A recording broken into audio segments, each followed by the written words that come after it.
Good evening, everyone. Tonight we are speaking with a veteran of the paranormal field, Christie Ayers, also known as the Para-Gypsy.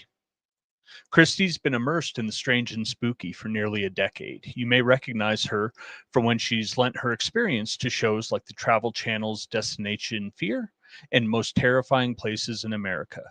She has even spent time on set with the crew of Ghost Adventures. She's also a creator in her own right with her series Buried Alive Paranormal, which was picked up by Nick Groff's streaming service and is now available on Amazon Prime. In 2018, she took a huge leap and purchased a notoriously haunted Stephenson Building, a location so active that it was featured on Travel Channel's Portals to Hell in 2020.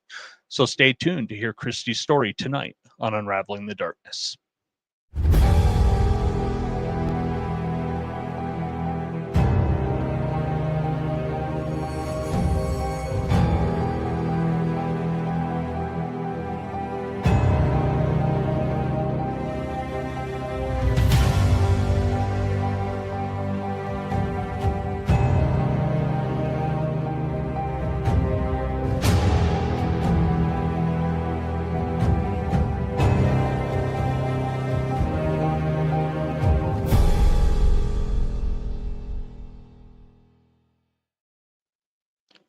Good evening, Aaron.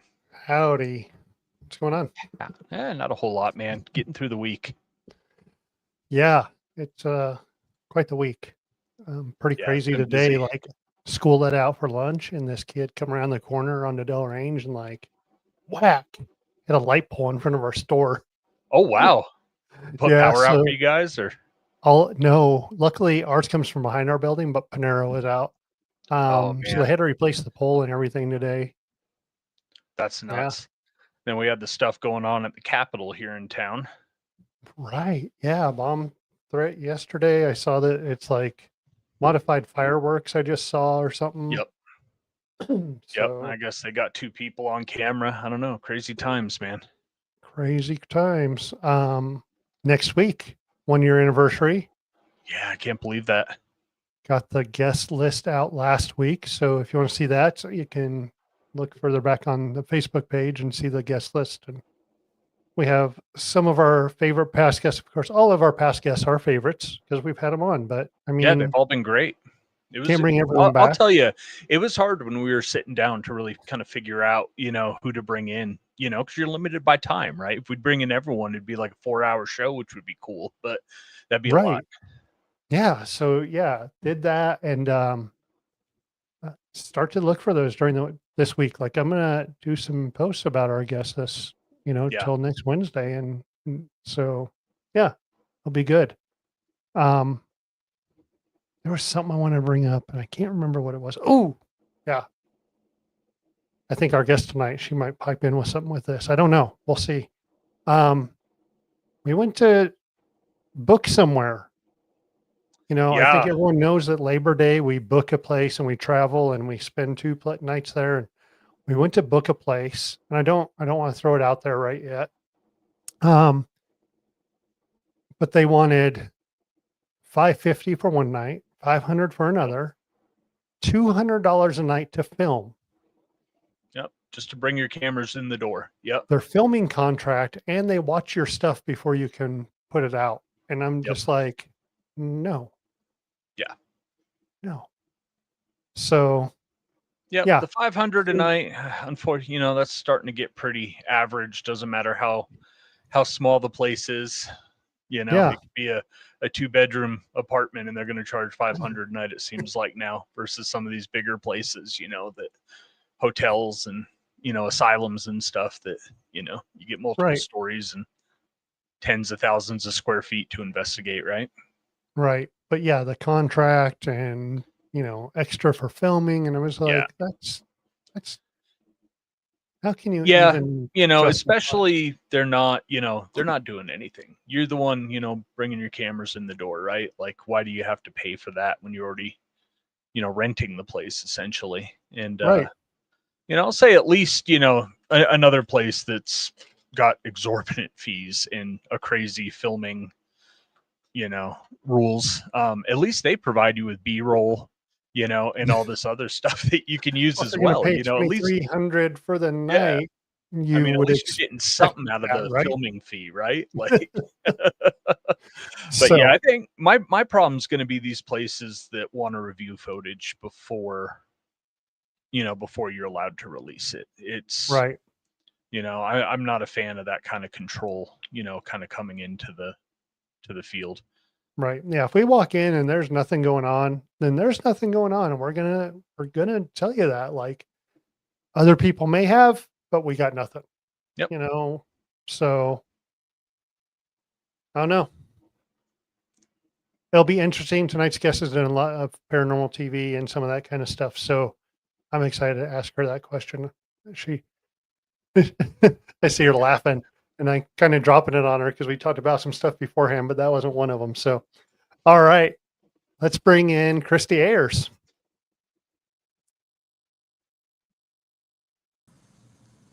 There Hello. we go. Hey, Christy. Hi, how are y'all? Good. How are Thanks you? for coming on. I look less well lit on here than I do in the little box. So I'm like, well, It's all okay. right. It's very spooky looking. You're good. I'm in a haunted location. That's what you get. Yep. Right. So Right. I may be a ghost. I may be real. Who knows? So, how you been? I've been pretty good. Just busy as always and little sleep. But I don't care because my life is full of amazing adventures. So that's it. Right. Yes. Yeah. So I want to give a little background. I got to meet Christy in person in Gettysburg in 2020.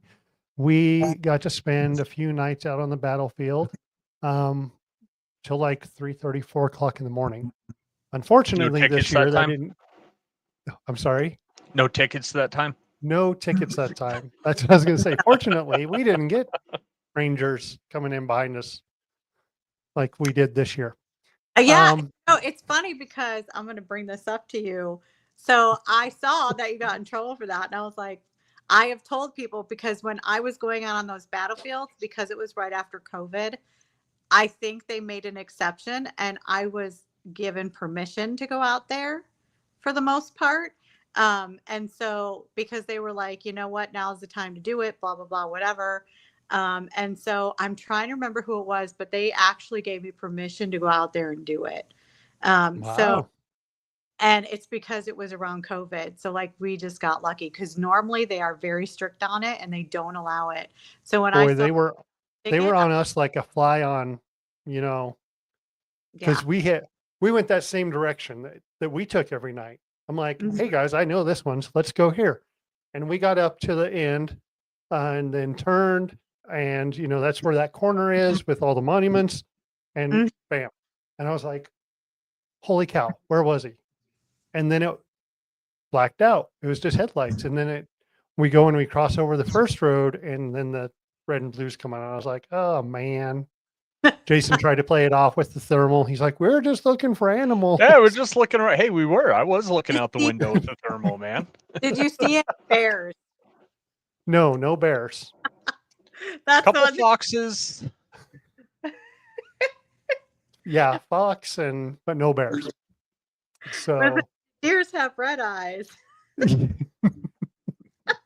forgot all about that until just now. Yeah, and monuments can just pop up right in front of you.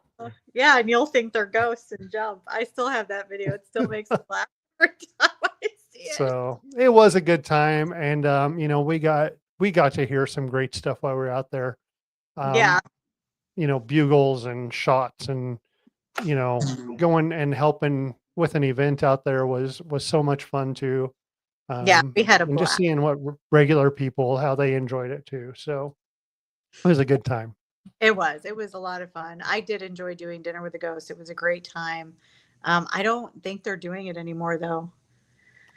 They did in September. They did something in Gettysburg, but I don't know if they're going to continue since they've lost the museum.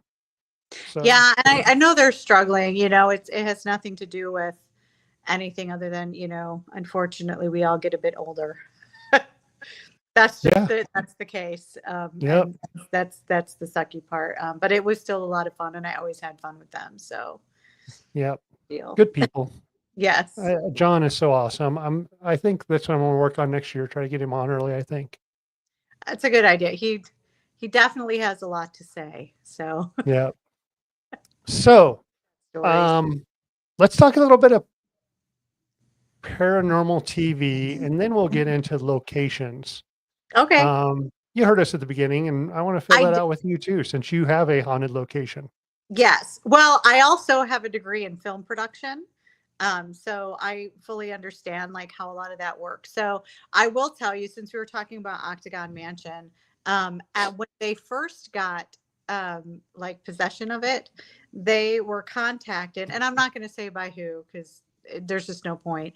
But a specific group had contacted them and said, "Hey, if you pay us $10,000, we'll film an episode for you." And they were like, "Is that fair? Is that Interesting. like no?" That's actually not how this works.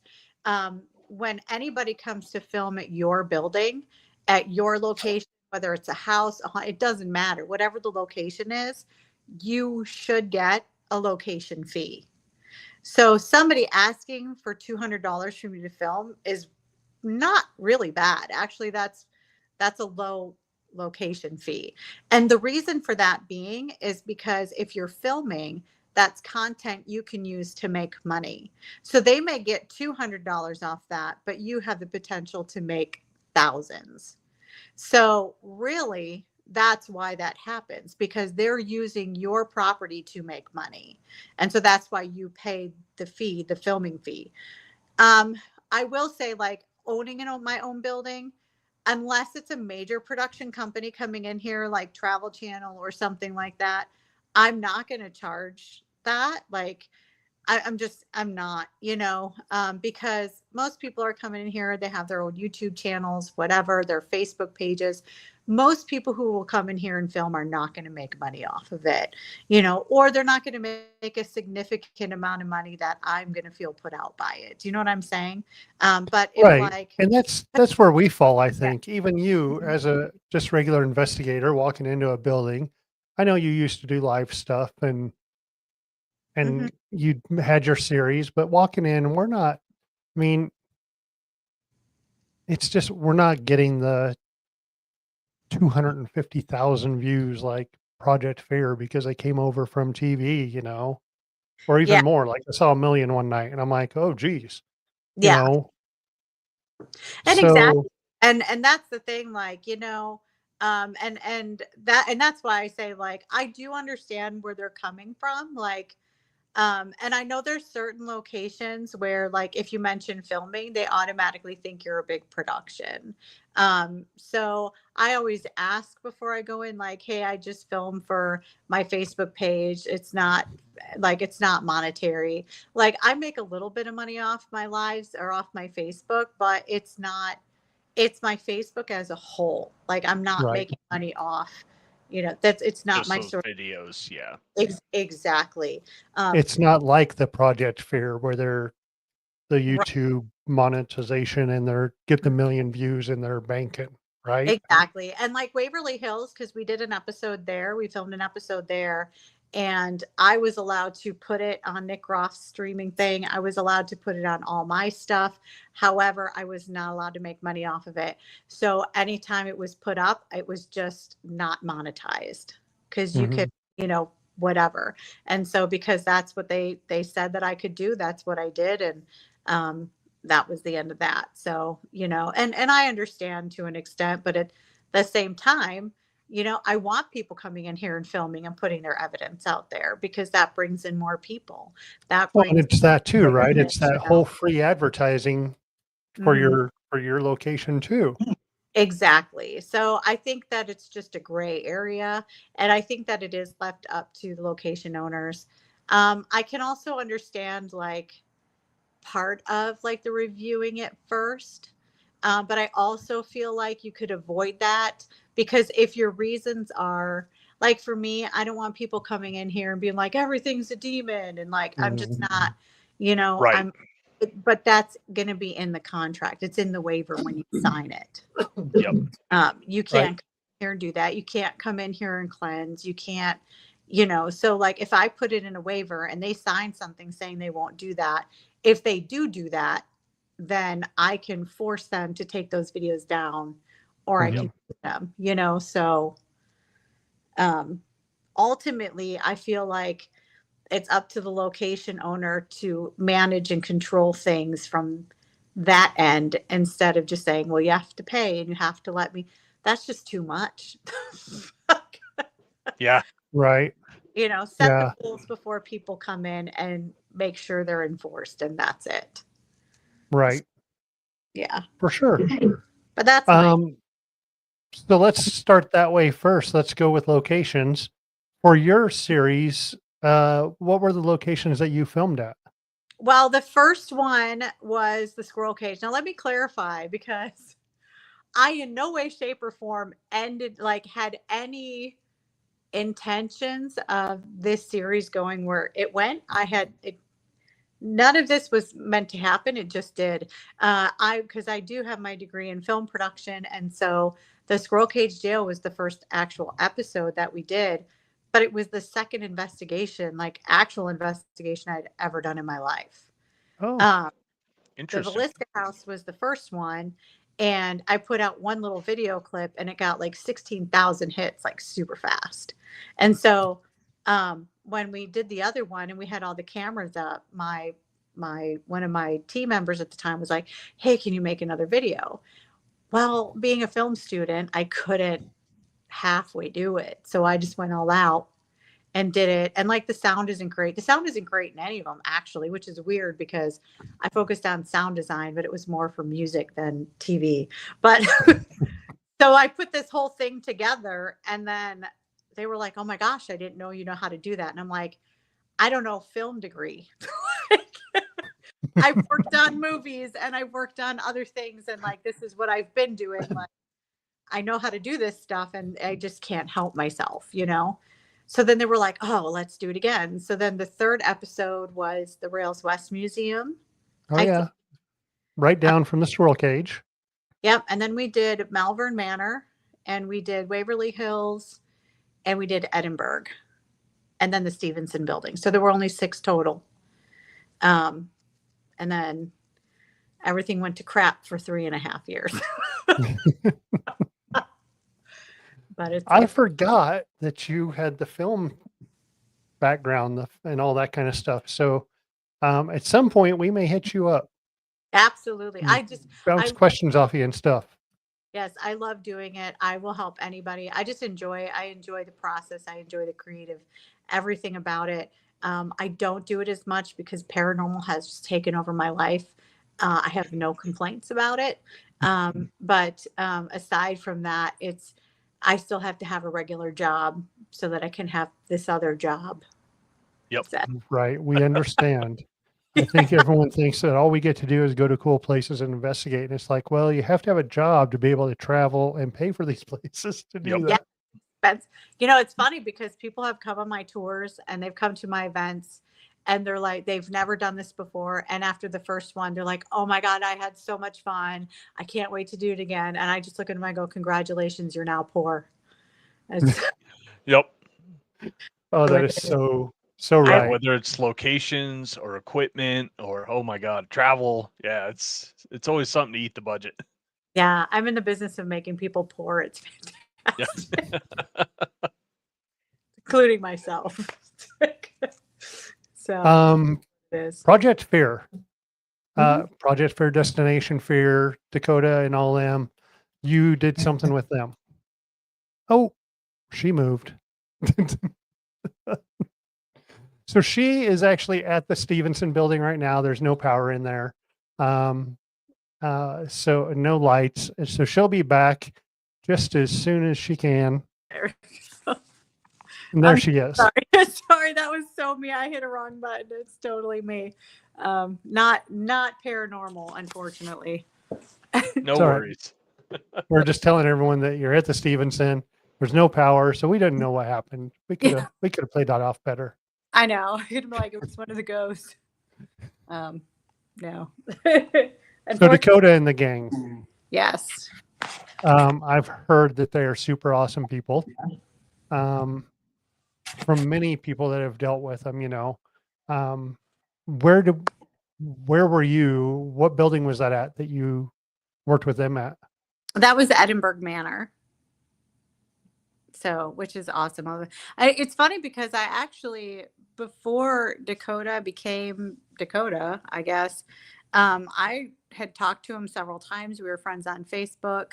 And a lot of that had to do with he's friends with Jay and Cindy um, who own Edinburgh. So I guess he went there when he was like a kid or something. And then he got scared out of there. And so the reason they went back to do the episode was because he was going to like redeem himself, if that's Nice. Right? Face his fears. Yeah. Mhm. Pretty much. That's what that was. So, but it was a lot of fun to film. I enjoyed it. So, and I actually, I guess it's been a year and a half now since the last time I actually saw them. But I've seen them, quite a few times just on the road at conventions. And they're always so happy to see me. They always remember who I am. They remember me by name. And it's always a good time. I actually feel like I could at any point in time message any one of them and they would just be happy to hear from me. So, Nice. yeah, they're good people. They're good kids. That's good to hear because, yeah, you hear about it, but, you always kind of wonder with people that are, kind of more well in the spotlight, that whether or not they really are nice people. So I like hearing when, someone like that really is. Yeah. And, it's funny because I feel like most of the people that I've met, as far as, paranormal celebrities and things go, most of them have been really good, down to earth, decent people. There's only like maybe one or two just really bad eggs. I feel like there's a couple more out there, but I'm also in the habit of like, when you meet somebody and they just they have such bad energy when you Yep. meet them, you can just feel it and sense it. I just stay away from that. I don't allow those things to become anything because I just don't want to. It doesn't feel good, so I don't. Right. Yep. So Right. that intuition, and it usually ends up being pretty correct, so I'll find out later, and I'll be like, "Well, glad I avoided that." So Right. You had been on the set with the Ghost Adventures guys. yes, What's that like? Because that's going from your production where it's a little bit smaller and probably a little more intimate than what they're doing. So what's the difference there? well, so I actually ended up, and it was for the Squirrel Cage Jail is where it was at, and I was initially supposed to be on the show, um, but let's just say he kind of, we just won't even get into that because I don't want to get myself in trouble. Yeah. It's nothing I'm mad at or whatever. It just speaks to personality and character, and I will say that. Because the location, like they try to not tell people, where they are because they don't want all these people showing up. Well, people did find out, people did show up there, just random people. People were showing up there before they were even there, before we even opened the doors, whatever. And so, I'm like, I don't know what to do at this point. This really wasn't my problem, but still, like, I don't want to just leave everyone hanging. But when they got there and when they showed up, they were actually really nice to those people that were there anyway. There were some kids there. Of course, a lot of the people, the sheriffs that runs it, and then a lot of the other police department and stuff, they knew, so they were coming in and back in, and he was really good with those people. Actually, I have up there on the wall, there's a bag of crackers that he gave me, and that's a whole nother story. But it's a funny one. But anyway, so like I will say one thing I noticed was I think from years ago, he was not exactly nice to his fans. And I think at some point he realized that was a bad idea, or maybe it was just a good day. I don't know. But he did stop and like give them some attention and he was nice to all of them. But then he would flip, like he was two different people. So when they weren't filming and when they weren't working, he was nicer and more personable. But the minute that they would turn the cameras on, he would just be like, "You do this and you do that," and just start like yelling at everybody.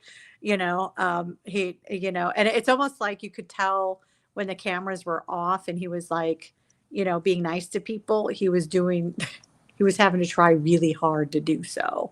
And so I don't know, like it was definitely a weird experience. I know they did some things they weren't supposed to because we could see it on the cameras that we have running in there. So there's a lot of things in there that I'm just like, I feel like one and done was just enough. We'll just put it that way. Yeah. So The squirrel cage is pretty cool. It's in Council Bluffs, Iowa. We went out there a couple years ago and investigated it, and it's a super cool building. yeah, I love it there. It's like another home to me for sure. So Well, and I know that you kind of helped get some things rolling with them and get some paranormal stuff going on there too, right? yeah, so when I first started going there, because like I said, that was my second investigation ever, and that was 9 years ago, 8 years ago, something like that. I don't even know. They used to just have like a board outside with a phone number spray painted on it, like call for a tour. And now they're up and running full time. They have a manager there. They have a manager at the Rails West. I started the flashlight tours there and didn't even realize that that was something that I had done until they said, "Well, we started doing this because you." And you're like, I'm like, "You did?" They're like, "Yeah, don't you remember? Like you made it a thing and you did it first, and then we just kept doing it." And I was like, "Oh yeah, I guess I did." So I didn't even realize that, but like I've made their logos and I've helped them with, a lot of graphic design and just things like that. And I've done events there, and I have such a great relationship and partnership with them and Jason, who runs it. He is one of my closest friends. So we don't hang out a lot, but we always keep in touch. He's always checking in on me to make sure I'm alive. So he cares. No, he's a great guy. He's done a lot for me. And in turn, I try to return that to him. So they're really good people over there. Yeah, they are. Yeah. I know you travel a bit, so it's probably good. Someone's always checking up on you, make sure everything's good. Yeah, I suppose. I love everybody, but sometimes I'm like, oh, I just want to be alone. But I think that's just because I have so many kids, so that drive me crazy. But whatever. Yeah, they'll wear you out quick. They do, and they're like in their 20s, and they still wear me out. Yeah. Yeah. We know. We're still, yeah. Yeah. Jason still has teenagers, and I'm like, oh, just wait, it isn't done. Yeah, it ain't done. And Oh, we all don't become ghost hunters because we love, talking to people, right? We like to sit in dark rooms and talk to ghosts. So yeah. No, all I'm saying is my son, who's about to turn 29 years old, will still wait until I go in the bathroom and be like, "Ma, what are you doing in there?" You freaking weirdo. it's the only place I can try to get peace and quiet anyway. I know. The cat's sitting there staring at me, and my son's yelling Yep. at me at the door. I'm like, "Get on." Get more privacy at Walmart. Well, we kind of came into this backwards, so now I'm going to talk about the Stephenson and what do you have going on there? I saw, live where you went back in and said you had gotten it, and we talked a little bit before this. At one point, it was a museum. Let's kind of go back and start from beginning a little bit, if we can. Yes, absolutely. So I wanted this building because what I wanted to do, Wymore is a fascinating town. Like the history of this town would just blow your mind. Like the original orphan train kids were here. The KKK was here. The mob was here. Al Capone was in this building. The Dillinger gang was in this building. I mean, the history just surrounding this building and this town is just phenomenal, and I don't want that to get lost. There's newspaper articles where Weimar is described as the Sin City to the west. It was a sundown town at one point. I mean, it's just, and there's some things that, you know, I'll tell in private tours, but I don't want to broadcast it out there because there's some things that are just not very good at all, that have happened in Weimar. And, you know, it has a dark history, and it has, you know, and I think they're trying to make it better. I mean, they obviously have grown over the years, but the Oddfellows were also here. So, I mean, um, it's ridiculous. Like everything that's happened in this town, you know, I can kind of look at it and, you know, it doesn't have the greats like Wyatt Earp and things like that, but the things that happened here can be comparable to like Dodge City, and the Wild West and things like that. It's just, it's fantastic. And the library here has like just a whole room full of nothing but Weimar history. They've done a fantastic job of like preserving all of it. So even when I had questions, I could go there and find the answers. Some things I actually found out by investigating here, like the Dillinger gang, didn't even know who they were. And I got an EVP that said Dillinger. And so I was like, who's that? And I called a friend. I was like, what is Dillinger? And they're like, oh, the Dillinger gang. And so I did some research, and sure enough, they had been out here as well. The railroad that runs through here was the only mob owned railroad that went from New York City to LA, went straight through and came through Weimar. Uh, and I Now, found, Weimar, you're talking about Weimar, Nebraska, yes. and that is just south of Omaha, It's just south of Lincoln. It's about 2 Lincoln. hours from Omaha, but it's about Okay. an hour, 50 minutes south of Lincoln. Yes. So we're Okay. 10 minutes off the Kansas border. And so, but it's fantastic. And so I wanted to do this documentary here, because I just fell in love with this town. Like I still love it.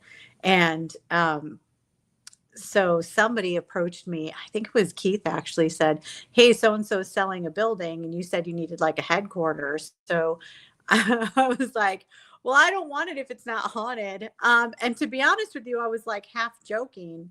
However, the guy who sold it to me, Elliot, he was like, you know what? You can have access to it for the next 2 months and spend 2 months in and out of there, all you want, and then decide. And I was like, okay. So every weekend I was coming down here and sleeping here for 2 nights, 3 nights. And I would hear a woman singing, and there'd be people walking around upstairs. I'd hear voices on the stairs. Like things have been moved and thrown. One of the mannequins was just thrown off the display window, which I need to find that video. The banging on the wall, it's actually this wall right behind me.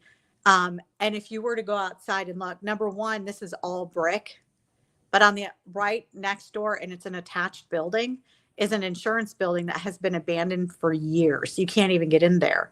And as soon as you open the door, so right on the other side is actually a staircase going down. So where the banging on the wall was would have been on a spot on a staircase that a person couldn't even reach. And there was nobody outside. I mean, it's, what time is it right now? It's 8:30. Everything's closed. Nobody's around. You may hear a car go by here and there, but there's nobody and nothing happening in this town. Been in those towns. I mean, it is legit a ghost town. And so that banging on the wall was just, I have no explanation. And so all these things were happening. And so I was like, okay, I'll take it. And then I had I had one other partner at the time for paranormal. And I was like, well, I feel like it's the right thing to do to bring him in. And then another guy in town offered a huge donation. And I said, well, I don't feel right just taking the donation. Let's offer him part of this. And so we all went in it together. Well, when Portals to Hell wanted to come film, I feel like the jealousy got to a point, because by that time I was already on Most Terrifying Places. I think I had already gotten contacted for Destination Fear. And so they did not want me on the show. And I talked to Jack Osborne personally, as well as Heather Taddy, and neither of them knew there was a third owner. So they didn't even tell them that I existed, that nothing. And obviously I got upset about it. I was not happy. And then they started harassing Elliot, who owns the attached building on the other side. And they weren't allowing him access to the fire escape. But I was coming in here and like taking down the things that they were boarding up and this and that. And then finally one day I came and they had all the locks changed. And my name was removed from everything. And it is a small town, so I'm not really sure like how they got my name off of everything, but they did. And so then I was told that I couldn't even come in and get my oddities and my, all of that stuff. I've have stuff in here from my grandparents gave me, my computer with photos of my kids from like years ago. So there are so many things in here that were personal. So after 3.5 years of quietly fighting, some things happened and Elliot was able to buy it back. And then today he gave it back to me for $1. But to be Nice. fair, I already paid for it initially. Yep. But unfortunately, you have to. So don't think I just got it for $1. Just today I did. I had to pay for $1. So it's officially mine. So when I walked in here the first time after 3.5 years, what you saw was the ceiling, and like I don't know how much of that was intentional damage. Some of it, I believe, was intentional damage. A couple of the clowns that belonged to my grandfather were smashed, and I believe that was intentional. Wow. Like I said, the electricity needs to be replaced at this point because they just let it get water poured on it. There's just so many things. So we had to take the drop ceiling down. So if you saw that video, that was just, I wanted to take it down anyway. So I was like, you know what, y'all help me because that was the first thing that happened. I walked in the door, down it came. Right. Because there's this amazing 130-year-old copper plated tin tiles Wow. on the ceiling. And some of them are like, you can see the oxidization. So they're this peacock chameleon color. It's gorgeous. So I'm like, there they are. It's exciting. I do like a lot of my oddities were still here.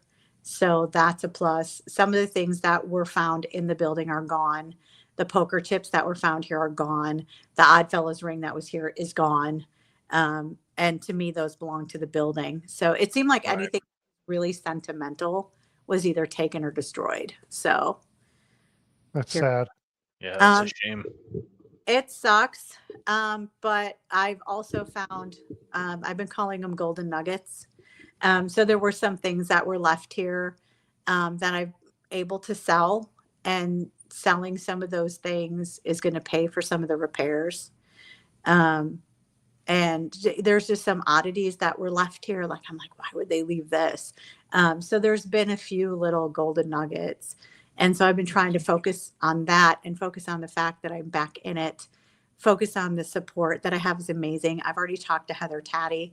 I believe her and Katrina will come here eventually. I don't know when, but I'm hoping that they will. I know Heather wants to come back here really, really bad. So we'll get her Right, back. because in the Portals to Hell episode, it was Jack and Heather. Usually it was Jack and Katrina, but I know like Katrina was sick or something, but Heather was filling in for that episode.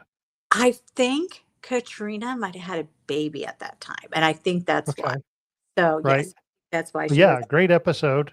Yeah. And I will tell you right now, that woman has done so much for me. She is one of the most amazingly wonderful human beings. And we always will share the memory of going to a frog expo together. It's, you know what? And it's just so funny because I'm like, it just fits her personality. Like if you're going to do something with Heather, of course it's going to be like a frog expo. Okay. And it just happened. We weren't planning it. It just happened. And it was so fun. And now it's just funny because every time she's like, I saw a frog and it reminded me of you. And I'm like, same. But she is an amazing human being. And I encourage everybody to like check out her stuff, her and Katrina. And she's done a lot for me, and she stood up for me, and she's really been there for me quite a bit. So nothing but wonderful things to say about her. You did before the show talk about possibly doing some events there to help raise some money for the electricity to rewire and get everything going. Yes. But So that will be a little ways down the road, right? yeah, we have the one this Friday that's coming up. It's just a tour and a mini investigation. It's about 2 hours because we don't have a bathroom either. And so those are like $35. I got one this Friday, and then we're doing another one November 15th because several people have asked me to pick a different date so they can come to it. And I'm like, okay. And then once spring comes, once it warms up, and we can get the water on, I'm going to turn the water on, and then I will probably do like guided overnight investigations. And at this point, until the electricity is fixed for safety reasons, there will be nobody staying here without me. And it has nothing to do with anything other than that's the safest thing to do. And I'm not Safety. about, yes, I'm not about putting people in danger and things like that. Of course, I'm going to try to do some fundraisers as well. I want to give away some free nights. But of course, again, those nights won't happen until um, the electricity is fixed. So it'll be depending on people want to stay over. I am framing some of the ceiling tiles that I won't be Mm. able to use, and I'm going to sell those as a fundraiser towards that as well. I've made keychains out of some of the messed up tiles, so people will be able to buy those. I still have like coffee mugs and shot glasses and all this, like all the gift shop stuff that was there when I left. A lot of it's still there. So all of that stuff, all of the tour money, everything is going to go to getting the electricity on so I can get people in here. So Nice. yes. So you're not new to events because I know we went and worked an event together. I mean, so, we've kind of done this stuff for a little bit. Yes. You do stuff are you still doing York? Here and there, yes. She had some things going on, and so they kind of slowed down for a minute.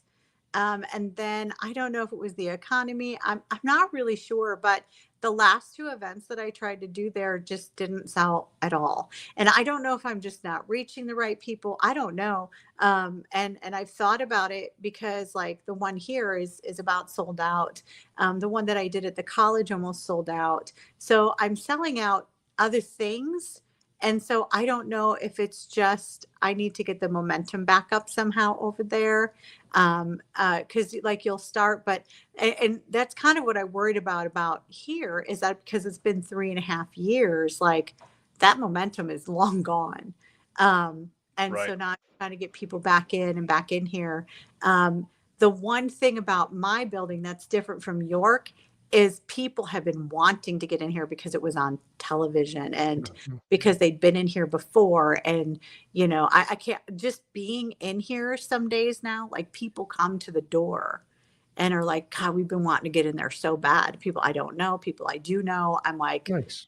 yeah. So I had no idea that there was such a demand for people wanting to get in here. And I don't think it's as big as it used to be, but it's somehow or another, it's still there. I heard a bang. Now, was that There are people upstairs.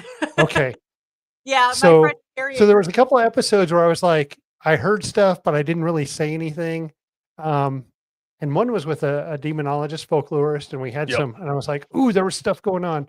And so now I make sure that I point it out, and I did hear the bang. I just want to make sure, ooh, there was a bang. Yeah, that's Carrie and her daughter. So my friend Carrie's here. When I'm done, we're celebrating her birthday tonight, and this is all she Oh, wanted to do. happy But birthday. I will let her know. To be fair, so Carrie is the ex of one of the business partners. Oh, Oh, He's an nice. ex for a reason. But Carrie's fantastic. Her and her daughter. So this has been their heart is as much as this place as mine is. They've been with me on this since day one. So Nice. I'm happy to have them here. I'm like, you Along guys can come in even when I'm not here. I don't care. They can be here as much as they want. So along that event line, you do an event in Utah. It's Utah, right? Willa, Utah. In Yeah. Tooele, Utah, at Asylum 49. Yes. I think it's a pretty cool event. And I know you did it this year and you've done it in the past, and you did just say beforehand that you're going to do it again next year. Yes. Can you tell our watchers about that and our listeners? Yeah. So Asylum 49 is this just amazing place. There's no words to really describe how incredible this place is, because it's not just a haunted hospital. It was originally a hospital, and then part of it was like assisted living home. And so, yes, there it is. Ah, I love this place. And so, uh, this guy named Kim Anderson bought it. Now, Kim initially only bought the back half, and the front was still a like the assisted living. But Kim had like a troubled childhood and things like that. And at some point in his life, somebody like kind of scooped him up and was like, "I'm building this haunted house. Let's be a part of it." And that changed like his whole life. Like, it put him on a better path. So he decided that he wanted to do that when he grew up. And so he bought that half of Asylum 49, which I guess it was the Tooele Medical Center. I think that's what it was called. I don't even know. If you watch Stephen King's The Stand, it's the Denver emergency room in that movie. But Nice. which is kind of funny.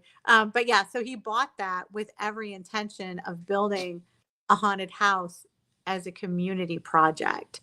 And so he brought in all these kids and this people in the community, and a lot of the kids who probably would have nothing better to do than be on the street, or, just outcast kids or whatever. And he turned it into this huge family that just, they build this haunted house, and it has become like a pillar of the community. And the kids pretty much run it. They get paid to act in this thing, and it's full contact. So you can pay to get, it's fun. We go in there, we'll like literally rip these. It's like 14, 15, 16, 17-year-olds, and they're there, with their boyfriend, girlfriend, and the girlfriend's like, "I'm so scared." And we're like, "Too bad." And you Too just pull them bad. out, Yep. throw them somewhere. And it's great because I tell you right now, these kids, they get paid, they get paid. If they make someone pee themselves, they get extra pay. And I have seen it happen. I'm gonna pause you for a second, Jason. I think y'all need to do a full contact night. Yeah, that has been brought up a lot, and yeah, I would come down and work again. Yeah, Jason's that would be- a night at the Knights of Pythias, which is kind of our home haunt. And every October they do, on the weekends, they do a haunted house. That helps raise money for them to donate to charities in town. That's awesome. So, yeah, the full contact is well, and they do the thing because so they have like a glow necklace on, and so that's how you paid for the full contact. But the minute they take it off, you can't touch them anymore. nice. That's their safe word. Yeah, but it's a lot of fun, and I love going out there and dressing up. And aside from that, Kim allows me to do the fundraiser for the animal hospital. Or that the animal shelter, that they don't get a lot of government funding out. Right. There. This is the event that I was getting to, was you go in and host a investigation, and all the money gets donated to the animal shelter. Yes. And it was actually, I think it was 4 years ago. Richard Estep actually opened up that location for me and did the introduction so that I could go out there and do it. And then as I've gotten to know them out there now, I go out there on my own and do it. And I hope to do it again next year. I mean, Kim already said I could, but I can't ask him till like May or June because he's busy. I'm super excited. 2 weeks, we have Richard on the show. Oh, do you? Yeah, he'll have you laughing for sure. I'll tell you that. Nice. He's good at making people laugh, so he's definitely good to have on. You'll enjoy having him. Nice. Yeah. Asylum 49, that'll always kind of be a special place for me. I grew up in Utah, just north of there. Oh, really? Up by Ogden. And so when I was a kid, it was kind of in that sweet spot where it was closed down, so that was some of the first places I ever investigated as a teenager, in between when it was the hospital and when it became Asylum 49. Yeah, there and Kay's Cross up in Kaysville. I don't know if you've ever been there, but that is a really interesting spot in Utah. Well, I need to go check that out now for sure. Yeah, check out Kay's Cross. It's interesting. Someone blew up the cross early 2000s, but yeah, it's still there, and it's got a really strange history to it. That's really strange. Yeah, I'm definitely gonna go check it out. But I will tell you though, like, I mean, if since Richard's gonna be on, definitely ask him about Asylum 49 because that's I think that's his home. That's his family there, more so than I think myself. So definitely, Nice. yeah, he knows way more about that. I think he wrote a book on it as well. So Yeah. I I'm going to have it. talk about quite a few of his books. I'm reading the In Search of Demons now, which is That's pretty my favorite interesting. one. That's Yeah. my favorite one. So I enjoy. So what do you have coming up? I mean, you have this weekend and then anything else planned? Well, I have this weekend, and then I think November 15th, I am doing another one here. I'm going back to the Sound 49 for Halloween, so that'll be fun. And then that's pretty much it for the year. Like I don't really do much during winter, mainly because I can plan an event for December 18th and it could snow everybody out. So Right. I feel like after busy season and I've just been on the road so much and working so much, like I need time to catch up and pay off everything I just spent. Yep. Um, so I do plan on getting myself some freestanding heaters in here. Some things need to be done. Some carpet needs to be ripped up, and so I'm going to work on all that stuff. And I'm going to try to do some fundraisers to try to get this electricity going. So that's really my main goal for winter. And Nice. yeah, now next year can worry about itself. I'm not mentally there yet. I see Keith over here in the comments. I haven't met Keith, but I did watch quite a few episodes or some of your lives with him, and you guys used to do Drunken Oracle. Yeah.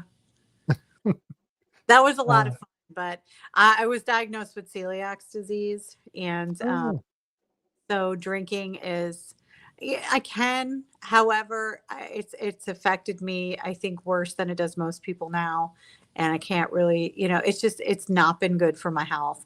And it's not like I drank a lot or ever had an alcohol problem or anything like that.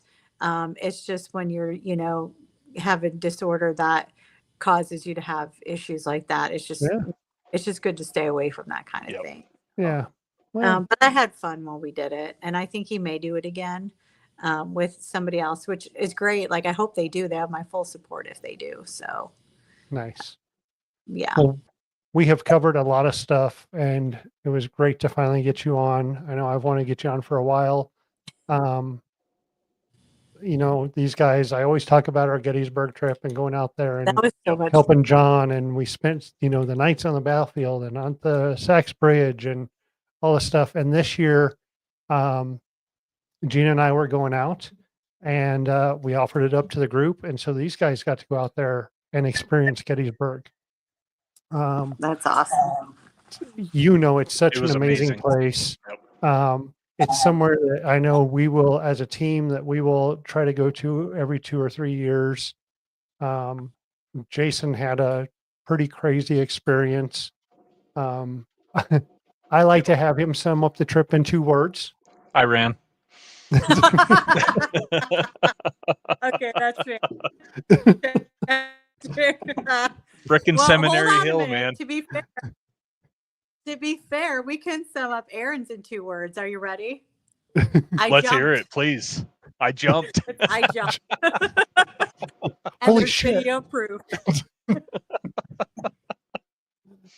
We didn't get to make it there, but if you go straight from where we were stopped, we had to turn and go out. But if you go straight, you go up this hill, and as you come up the hill, there's a statue that sits down at the end of it. So as you come up it, you see a head, and then you see the rest of the body. And it's So it all looks white. like you're seeing an apparition at the end of this Yeah. road. Well, the first night it scared the crap out of me. I mean, we had the lights off on the car. We were doing stuff we weren't supposed to be doing, right? I mean, Yep. but yeah, she's somewhere on her pages. She has a video, and I'm sure since we're talking about it, she's going to It'll post get it dug up. again. Yep. So, Please do. I am gonna find. well, Christy, thank you so much for coming on. Well, thank you for having me on. Yeah, we're going to throw you into the green room. We're going to catch up with you real quick afterwards. Okay. But thanks again. Yeah, Thanks you're a welcome. lot, Chrissy. Thank you, guys.